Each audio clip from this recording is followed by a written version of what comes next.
PS storyteller कथांचे अनोखे विश्व. सुरुवात करूया नव्या कोऱ्या कथेला. फितूर प्रीत वाईल्ड लव भाग दुसरा. लेखिका प्राची सोळे. मॅडम, चला उठा. एक बायकी आवाज कानावर पडला आणि भूमीने दचकून पाहिले. एक 18-20 वर्षांची तरुणी खाली वाकून तिला हात देत म्हणत होती. कथा पुढे सुरू. रीना, तू भूमीची जिवलग मैत्रीण आहेस. सतत तिच्याबरोबर होतीस तर असं झालंच कसं? कुठे गेली माझी भूमी? निर्मला रडत रडत रीनाला विचारत होती.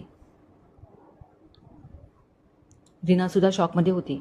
बिचारी पार घाबरून गेली होती. रीना, काय झालं बोल? की तूच तर नाही ना भूमीला पळून जायला मदत केलीस? भास्करराव संशयी नजरेने तिच्याकडे बघत बोलले. नाही नाही काका, अहो माझ्या मैत्रिणीचं लग्न तिलाच आवडणाऱ्या मुलाशी होते. मी कशाला असं करू? काका, भूमीला तहान लागली होती म्हणून मी तिला सरबत घेऊन येते म्हणाली. सोबत त्या 2 मुलींनाही आणते सांगून बाहेर आली. सरबत घेऊन तिच्या रूममध्ये जात होती तो एका बाईंनी मला थांबवलं. म्हणाली, तुम्हाला बाहेर कोणीतरी शोधत आहे, द्या सरबत, मी घेऊन जाते, असं ती म्हणाली. रीना